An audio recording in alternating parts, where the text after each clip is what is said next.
Então, na continuidade, eu gostaria de compartilhar com vocês algo que todo mundo faz. Não importa se é brasileiro, se é americano, se é chinês, japonês, europeu, não importa. É algo que todo mundo no mundo faz. E é exatamente o que você está lendo aí na tela. Todos adoram alguma coisa de alguma forma ou outra. Mas todos adoram alguma coisa. Acho que eu estou com o point aqui, né? Está comigo? Está comigo agora?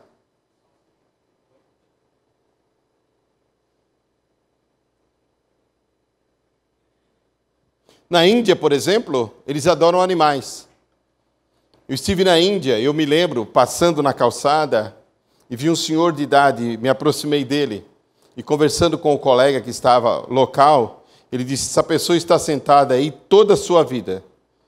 Desde quando ele nasceu e começou a perceber, ter consciência que ele era uma pessoa, ele foi dedicado a ficar sentado, e ele é um tipo de é um adorador, e aqui na rua, ratos e tudo que passa por aí, ele adora. Ele não é capaz de matar uma pulga, não pode, porque é sagrado. Então eles adoram vaca. Muito comum nas ruas de Delhi, as vacas andando e os carros param, respeitam. É como se tivesse uma grande autoridade passando. Então na Índia há uma adoração de diversos deuses, principalmente os animais, inclusive o rio Ganges também é considerado um rio sagrado. Na Ásia se adora dinheiro. De um modo geral, há templos, por exemplo, em Taiwan, sobre o deus da fortuna. É muito comum a gente ver esse carinha aí de bigode em muitas lojinhas de Taiwan. Você vai na China, no Paraguai, aqueles chineses têm ali, é o deus da fortuna. E isso é uma praxe, não é? Principalmente na Ásia, de um modo geral. Lá se adora dinheiro. E aí um amigo meu falou assim, mas no Brasil é diferente, a gente não adora dinheiro, não. Falei, será que é verdade? Não, por que não adora dinheiro? Lá é papel. Dinheiro é papel. Então eu tenho aqui um pedaço de papel, ó. E realmente, papel é papel, né? Eu vou jogar aqui, olha. Alguém correu atrás do papel? Ninguém se movimentou. Até me criticou. Está fazendo sujeira, o pastor vai me excluir daqui a pouco. Mas eu tenho um outro papel aqui no meu bolso, que é diferente daquele ali. Uma nota de $100. E eu vou jogar também. Quem chegar primeiro, pega. Opa! Mexeu com você? Puxa, por que não sou eu ali? Jesus falou que nós não podemos adorar a Deus e a Mamon. E ele está se referindo ao dinheiro. Porque por trás do Mamon, esse Mamon é um espírito, é um tipo de um demônio, um ser. E o dinheiro mexe com as pessoas. E nós terminamos seguindo o dinheiro, nossas ações, nossas atitudes, porque adorar é você se render a alguém. Eu vou ver daqui a pouco. A outra coisa, em outro lugar que se adora, tem um país que o pessoal adora futebol, tem os grandes templos. Eles são capazes de construir templos e deixar vazio. Mas se tiver um jogo do Corinthians lá, lota. Não importa se seja lá em Manaus, né? Mas o Pelé mesmo fez uma declaração. Para mim, o futebol é minha religião. E isso é a expressão para muitos brasileiros, né? Eu tenho um cunhado que dominicalmente, né? Ele é engenheiro, mas ele e os filhos deles, dominicalmente, não perdem qualquer jogo, seja do Corinthians, em São Paulo, se for em São Paulo, às vezes vão para o Rio, depende de onde é o jogo, ele está lá. E a gente vê que o futebol tem uma prioridade na vida dele. E na Europa também. Na Inglaterra, por exemplo, os 3 anos dos estádios já estão vendidos todos os ingressos. E os ingleses têm uma prioridade muito grande e eles não perdem. E o futebol tem ganhado esse espaço na vida de muita gente. Agora, aqui na Argentina, vizinho, nós temos um sujeito chamado Maradona. Quem já ouviu falar dele? Ele tem um templo. E nesse templo tem a foto dele e há culto em volta dele. As pessoas, inclusive alguns brasileiros, vão ao culto à igreja do Maradona para adorar o Maradona. E há casamentos, há batismo em nome do Maradona. Há um hino cantado lá, Aleluia, e onde aparece o nome de Deus, eles colocam Diego. E há uma adoração direta, objetiva. É um templo, o templo do Maradona. Bem, a gente vê que todos fazem, de um modo geral, de alguma forma ou outra. O que é adorar? Adorar tem algumas palavras no grego que nos ajudam. Por exemplo, proskinel é render-se, se submeter, ter uma atitude de rendição perante um ídolo ou alguma coisa. Tem outra palavra, latreia, é servir alguém, a uma divindade. A outra palavra, leiturgel, é realizar um serviço sacerdotal, um culto. A outra palavra que aparece também, que vem de liturgia, é você organizar uma reunião em direção a uma adoração ou uma rendição a um ser. Então é culto, veneração, idolatria, paixão, admiração, respeito, amor. E o texto que nós vamos ler acontece no livro de Atos, e eu gostaria que você abrisse comigo, se você quiser. O contexto é o seguinte: Paulo chega em Filipos. Filipos é uma cidade, província da Macedônia, é uma província grega que os romanos tomavam conta. E Paulo chegou ali naquele lugar, encontrou umas mulheres, é ali que encontra Timóteo, que o circuncidou. E Paulo está evangelizando, compartilhando o evangelho. Não poderia fazer isso, deveria ter uma permissão dos romanos para poder fazer esta atitude. Mas Paulo chega naquela cidade, começa a falar de Deus, e Deus começa a trazer pessoas que estão se submetendo, se convertendo ao evangelho. E há um momento em que uma senhora, uma moça, que era uma escrava, e é uma moça que tinha provavelmente o texto diz, que ela tinha um espírito sobre ela, e quando ela vê Paulo, ela começa a elogiar Paulo. Dizer, olha, esse cara é homem de Deus, o que ele fala, ele está pregando a salvação. E por dias ela fez isso. Até que Paulo tem uma hora que sente uma coisa diferente e discerne, que aquela voz não é uma voz de Deus e não é nem dela, é de um espírito. Então Paulo se dirige a essa moça e expulsa o demônio dela. Expulsando aquele demônio, ela perde essa habilidade sobrenatural de adivinhar ou de fazer qualquer outra coisa conforme ela fazia. Ela era uma escrava. Ela pertencia a umas pessoas. E por conta do que Paulo fez, esta pessoa parou de ganhar dinheiro. E aquelas pessoas ficaram irritadas com Paulo e Silas. E aí foram nas autoridades e falaram, olha, esses caras vieram de fora, aí expulsou o demônio da moça, eu não posso fazer mais dinheiro, não é? E aí, então, Paulo e Silas foram levados para uma cadeia, foram presos, apanharam um pouco, e aí eles estão na prisão. E aí nós vamos ler, então, a partir do versículo 16, o que vai continuar acontecendo. Então, uma multidão unânime os atacou, e os magistrados, rasgando-lhes as roupas, ordenaram que fossem açoitados com varas. Depois de tê-los espancado muito, os jogaram na prisão, recomendando ao carcereiro que os vigiasse, com toda atenção. Havendo recebido tais ordens expressas, ele os lançou no cárcere interior e lhes prendeu os pés no tronco. Por volta da meia-noite, Paulo e Silas estavam orando e adorando, cantando louvores a Deus, enquanto os demais presos os ouviam. De repente aconteceu um terremoto tão violento que os alicerces da prisão foram abalados. No mesmo momento, todas as portas se abriram e as correntes que prendiam a todos se soltaram. O carcereiro despertou do sono e, vendo as portas abertas do cárcere, desembainhou sua espada a fim de se matar, pois concluía que os presos todos houvessem escapado. No entanto, Paulo gritou, não te faças isso, eis que estamos todos aqui. Então o carcereiro pediu luz, correu para dentro e, trêmulo, atirou aos pés de Paulo e Silas.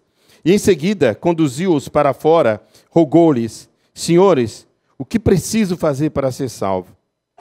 Eles prontamente lhe afirmaram, crê no Senhor Jesus e assim serás salvo, tu e tua casa. Lhe ministraram a palavra de Deus, bem como a todos de sua casa.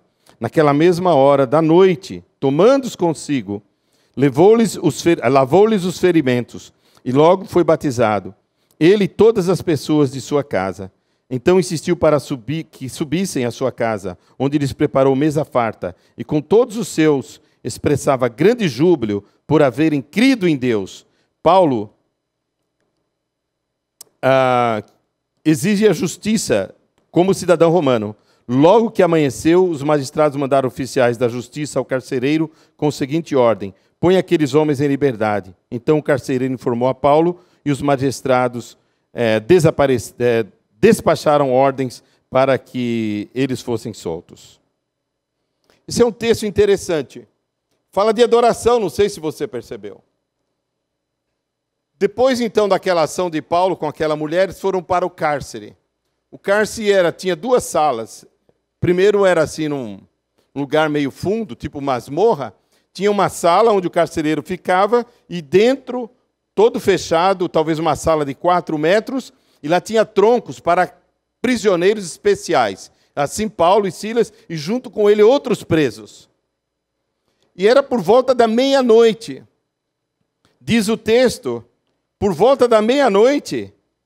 O que a gente faz meia-noite numa prisão? Paulo tinha sido espancado, devia estar machucado. Paulo estava adorando a Deus. Paulo estava cantando louvores a Deus. Paulo estava se rendendo a Deus, não estava reclamando. Então a gente aprende aqui a primeira lição, que a adoração, nós precisamos de um lugar. Mas o lugar não precisa ser um lugar especial. Paulo estava na prisão meia-noite, mas estava adorando a Deus. O verdadeiro adorador não depende de lugar. Toda religião estabelece um templo, um espaço, um terreiro, não é? Uma casa, uma caverna. Tem um lugar que é sagrado, onde lá se adora. Mas aqui a gente aprende que adorar a Deus, o Deus verdadeiro, independe do lugar, porque Ele é onipresente e Ele pode estar em qualquer canto. E Paulo, então, que priorizava e que encontrou Jesus, ele está adorando a Deus meia-noite. Não tem nem horário. A gente lembra que quando Jesus veio, entrou na história, ele estava na sua andança, ele encontrou uma mulher em Samaria e ele falou para a mulher que Deus procura os verdadeiros adoradores, não os verdadeiros religiosos, os verdadeiros adoradores. Esses são os que Deus procura. Portanto, é importante eu entender o que é adoração e ter essa ação na minha vida e me tornar um adorador. E eu não posso limitar a minha vida aqui no templo. Agora eu vou para o templo, entramos no templo, lugar sagrado, a gente não fala mais nada, fica quietinho, porque agora nós estamos diante de Deus. Não, Deus está em qualquer lugar.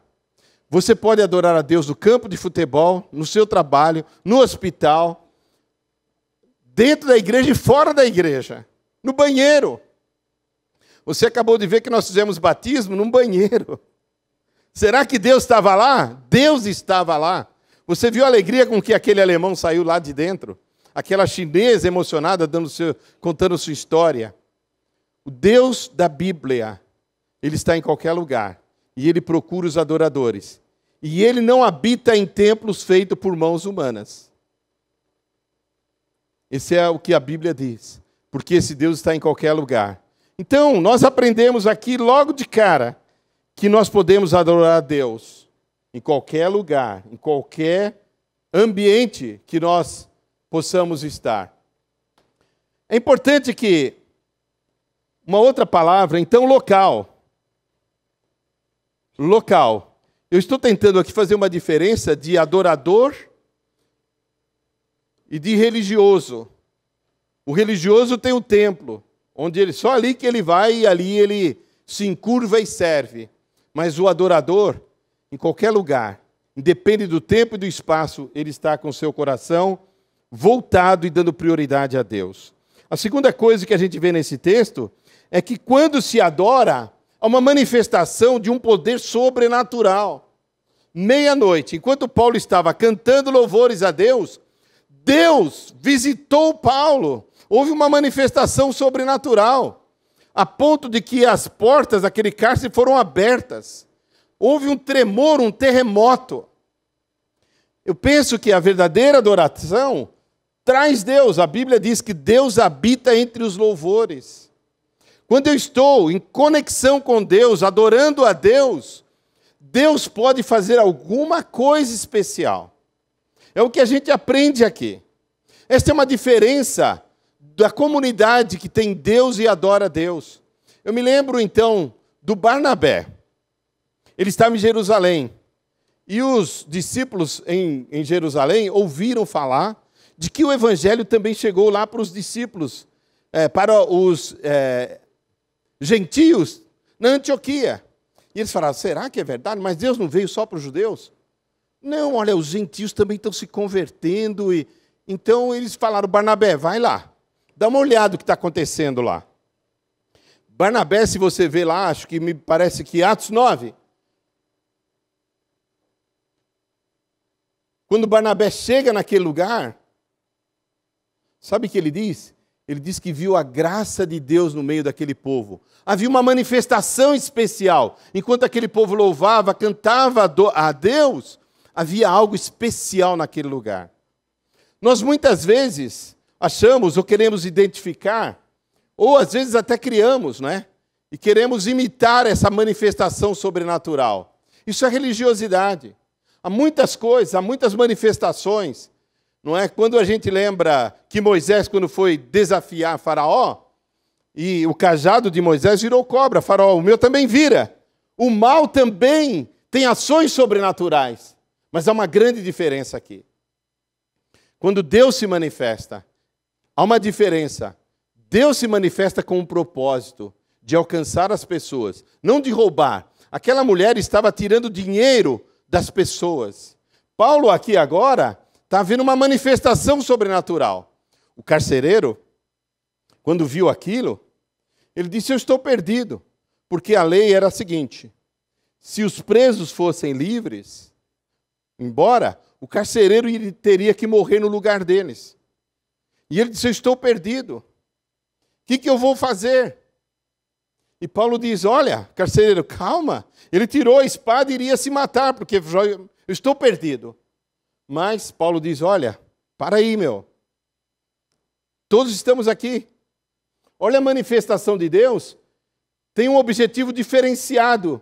É alcançar a pessoa, é ajudar a pessoa, é abençoar a pessoa. Houve uma época na minha vida que meu pai esteve muito doente. E um tio meu começou a dizer, olha, você tem que levar ele lá na Macumba, no centro espírita. E eu me lembro, eu era ainda 9 a 10 anos, eu me lembro que a minha mãe, quase a gente não tinha muito recurso econômico, teve que pagar um despacho, aí meu irmão foi de madrugada, eu fiquei com medo que falaram, porque a família falou que ia ter que fazer isso, ia encontrar um não sei quem lá. No final, meu pai continuou 6 meses. Nós pagamos um dinheiro muito grande, a família ficou mais tumultuada, mais perdida. Com todo respeito à religião espírita e até outras, mas a religiosidade termina nos escravizando e nos dando prejuízo. Mas a adoração verdadeira, ao Deus verdadeiro é diferente.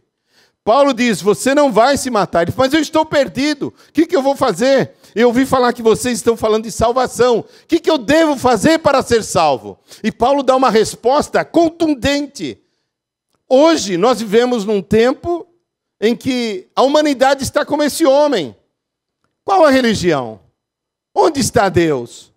Dado os fenômenos que estão acontecendo dentro da história no nosso tempo, crise política, crise moral, crise educacional, a medicina nunca cresceu tanto, mas nunca o número de doenças também aumentou tanto. A economia está tão boa, mas nunca a moral caiu tanto. Eu sempre gosto de mencionar Zygmunt Bauman, que escreveu o livro A Modernidade Líquida. Quando ele olha para as relações das nações, ele diz que todas as relações estão líquidas, não há consistência. Em seguida, ele escreveu também O Amor é Líquido. Em Xangai, 50% dos casais que se casam em 2 anos se divorciam. Zygmunt Bauman está certo. Olha para a nossa sociedade, a sociedade brasileira. Olha para a nossa moral, nossas escolas, onde foi parar a nossa educação. Olha a nossa moralidade, olha a nossa vida familiar. Olha nossas igrejas, uma crise eclesiástica forte. A maioria dos nossos líderes evangélicos caíram, tiveram problema moral. Nós não temos hoje heróis de um modo geral. Não temos se não olharmos para a Bíblia, porque Jesus, nós ainda continuamos olhando para Ele e não conseguimos achar nada nele a não ser o Salvador, aquele que veio para salvar. E aí Pedro, olhando para Jesus e falando para os judeus que estavam na expectativa de um Messias, de alguém que viesse para ajudá-los, ele disse: Jesus, esse que vocês crucificaram, Deus o fez Senhor e Cristo, o Messias. E ele disse ainda: nenhum nome há dado entre os homens pelo qual devamos ser salvos, a não ser Jesus. Então não é o Buda, não há nenhum nome religioso, político, filósofo, pensador, só há um nome que diz: eu sou o caminho, a verdade e a vida. E nesses 2000 anos de história, nós temos demonstrado e provado isso. Eu tenho provado isso na minha vida pessoal. Esse homem que diz que devo fazer para ser salvo, Paulo diz: crê no Senhor Jesus e você vai ser salvo. E é o que aconteceu. Esse homem se volta para Jesus e ele então não vai preso. Ele não fica preso no seu medo. E ele convida Paulo: vamos lá para casa. Olha só, o carcereiro agora ficou amigo do Paulo, estava com medo de morrer. Está todo mundo: Paulo, vamos para a minha casa. Paulo prega para a família dele. E eles se convertem. Paulo faz uma festa, ele faz uma festa para Paulo. E depois ele volta para o cárcere. Olha, poder de Deus, que Deus manifestou, tem apenas um objetivo: esse poder. E quando ele é usado, ou manipulado, ou ele acontece, nós não podemos usar. Porque o milagre que Jesus fez, se você ler o livro, o Evangelho de João, ele tenta responder quem é Jesus. E ele diz o seguinte, lá tem três coisas que ele enfatiza: os milagres de Jesus, a vida de Jesus, os ensinos de Jesus. Ele disse que escreveu esse livro com o objetivo de responder quem é Jesus Cristo. Então os milagres para João, e deve ser para nós, um sinal de quem é Jesus. Ele é o Messias, ele é o Salvador. Pode ver que cada primeiro milagre, lá no casamento, transformando a água em vinho, a multiplicação dos pães, a libertação de Lázaro, as pessoas termina sempre assim: e creram nele, e viram que ele era o Messias, e encontraram Jesus. Então, nesse texto, há um apelo e há uma lição para nós, de que a manifestação sobrenatural de Deus, quando ele é adorado, tem um objetivo missionário de salvar pessoas. Amém? E aqui é esse o propósito dessa manifestação. Não é para que vocês fiquem olhando para mim: olha como ele é poderoso. Eu tive uma oportunidade, eu sempre estive envolvido com esse movimento de plantar igrejas. Então nós fomos uma vez para o interior e fomos de casa em casa compartilhando Jesus. Eu me lembro que nós batemos na porta, eu estava com um amigo, batemos porta. Nós éramos treinados pela Cruzada Estudantil Profissional e a gente tinha essa ideia de ir na casa e falar de Jesus. Veio uma senhora, nós falamos: à noite nós vamos ter um culto ali. A senhora não quer ir? Eu falei: eu gostaria muito de ir, mas eu não posso. Ah, por quê? Meu marido já faz um bom tempo, ele não consegue andar, ele está doente, acamado, ele não anda. Aí, vocês não querem entrar e conversar e orar com ele? Ah, vamos lá, então fomos. Chegamos lá, ele estava deitado, as muletas assim do lado. Ele não anda, não, já faz 3 anos ele não anda, teve uma doença. Falei: ok. Então tá bom, então fica o convite. Vocês não vão orar por ele? Ah, vamos orar. Começamos a orar por ele. De repente, aquele homem resolveu levantar-se e começou a andar dentro do quarto. E a mulher começou a ficar emocionada. Ele está andando. Até nós ficamos admirados. Foi uma ação sobrenatural de Deus da vida daquele homem. À noite, no culto, ele veio com as muletas. Olha, Jesus me curou. Aí, então, no dia seguinte, eu vou lá no jornal. Olha, põe meu nome aí. Luiz Poderoso, faz o outro. Não. É para a glória de Deus. Deus manifesta o poder dele, faz sinais. Essas manifestações têm que acontecer quando nós estamos adorando. Mas o propósito é missional, é salvar os perdidos. É apontar para os perdidos que Jesus tem poder e que Ele nos ama e que Ele está preocupado com as nossas necessidades. E estas necessidades, às vezes, são físicas, mas também podem ser emocionais, que é o grande problema. A depressão foi declarada como uma doença agora pela Organização Mundial da Saúde, porque as pessoas estão deprimidas, solitárias, angústia tem dominado o coração de muita gente.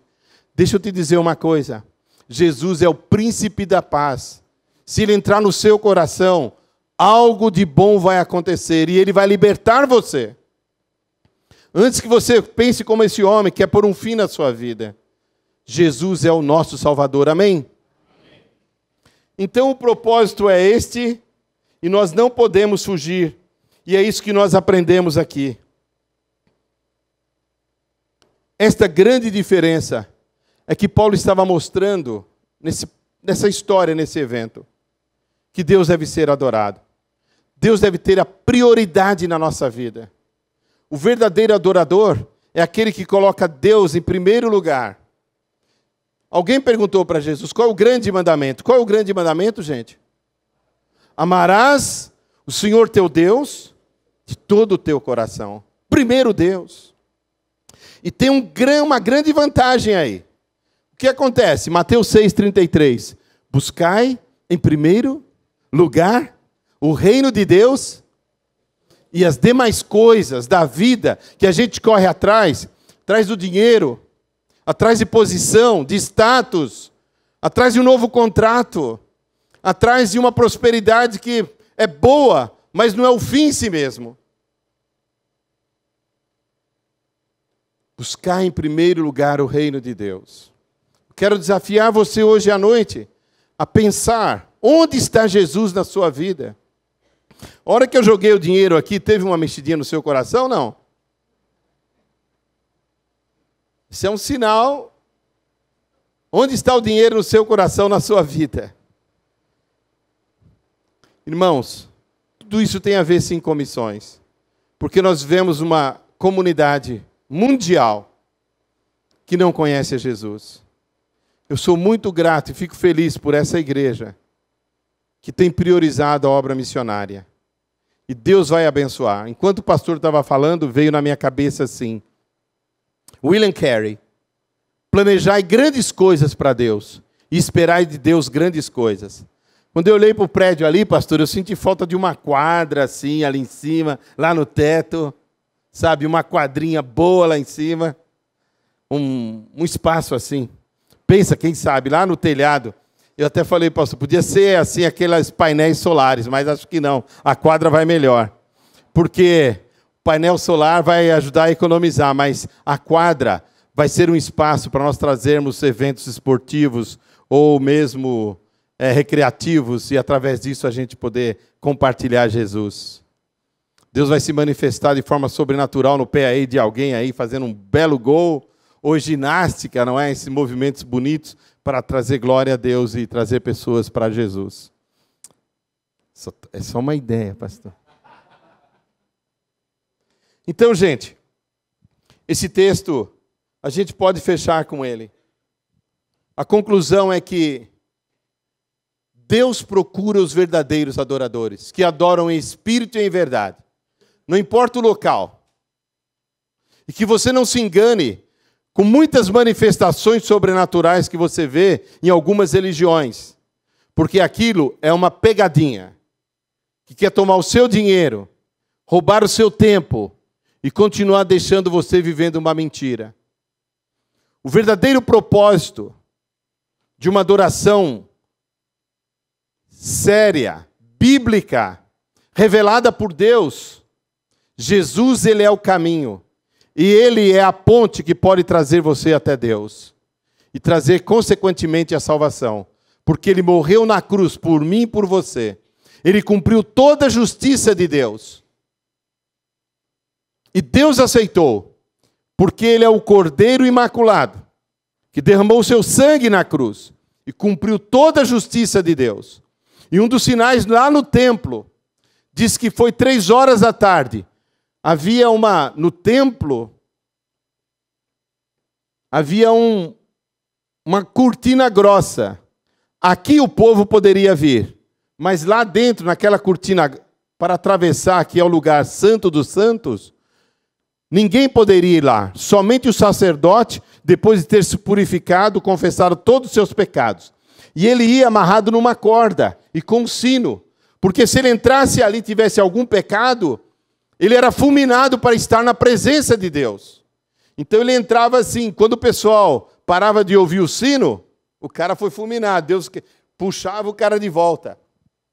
Mas naquele dia que Jesus foi crucificado, 3 horas da tarde, diz Paulo que aquele véu do templo se rasgou e abriu porta para a libertação da humanidade.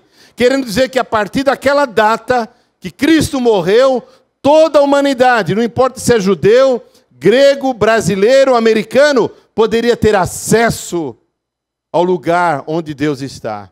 Ou poderia ter essa conexão com Deus. Então você não precisa correr atrás de religião. Você pode ficar livre. Você não precisa se matar. Venha para Jesus. Crê no Senhor Jesus e será salvo, você e a tua casa. Quero orar com você.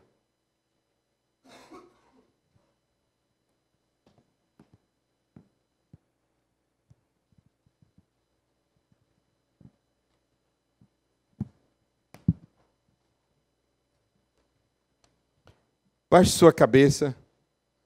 Você não precisa vir um anjo ou aparecer alguma coisa assim. Mas se na sua jornada você não tem estado perto de Jesus ou com Jesus, ou se a sua vida está assim, numa situação que você sabe, sem esperança, e você está perdido e não vê saídas, como aquele carcereiro, eu gostaria de desafiar você a crer em Jesus hoje. E você abrir o seu coração e dizer: Senhor Jesus, hoje eu quero crer em Ti. Eu quero depender do Senhor. Eu quero experimentar a Tua paz. Aquilo que a psicologia, a medicina, o dinheiro, a fama, a glória não pode te dar. Jesus pode dar. Que é a paz de Deus que excede todo entendimento. Eu quero orar com você. Se você está aqui e quer crer em Jesus, ore essa oração comigo. Diga assim comigo. Pode ser em silêncio ou verbalizado. Senhor Jesus, hoje eu ouvi do Senhor. Eu quero crer que o Senhor vem à minha vida, entra no meu coração e me dê a Tua paz. Senhor Jesus, eu tenho sido religioso, eu tenho buscado em outras fontes, mas hoje aqui nesse lugar, eu abro o meu coração. Senhor Jesus, entra na minha vida, me perdoa, me dá uma vida nova, Jesus, e eu quero Te seguir sempre. Amém. Amém.